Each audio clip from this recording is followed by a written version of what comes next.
Tonight, I want to talk about desire. Because if I feel one thing from the moment that Bo picked me up to just being with you, it's hunger, it's desire. And I feel like, this is the substance that produces the miraculous. This is the substance that produces revival over and over again. I was reading a John Wimber book, Power Healing, on my way here from Cancun, where Wesley and I just celebrated our 33rd anniversary.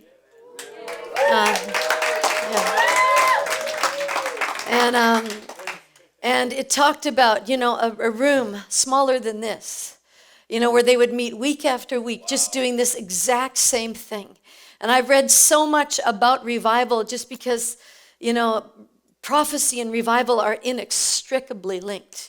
In the last days, he's going to pour out his Spirit. He's going to pour it out. And the primary manifestation of the outpouring of the Spirit is that old men will dream dreams. Young men will have vision. Men servants and maid servants, they will prophesy. And in the middle of blood, fire, billows of smoke, everyone who calls on the name of the Lord will be saved.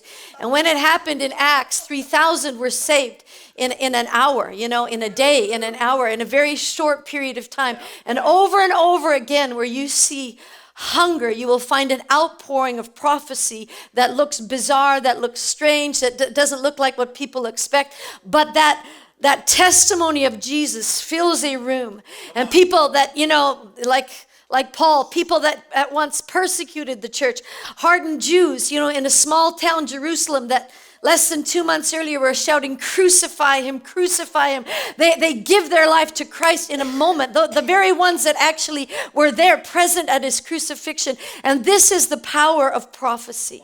This is why out of all the gifts of the Holy Spirit, the one that we're supposed to most desire, eagerly desire spiritual gifts, especially the highest and most valuable one is the very testimony of Jesus himself. It's the spirit of prophecy. And so, it's not, and the thing is that the only gift the New Testament tells us not to despise is prophecy.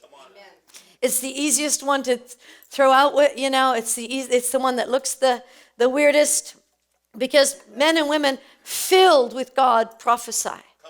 The power to be a witness. Go wait till you receive power from on high.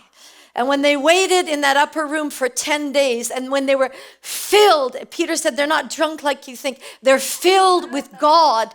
And that this is what Joel was talking about. I'm going to pour out my Spirit and they're going to prophesy. So the filling, the power to be a witness is prophetic power.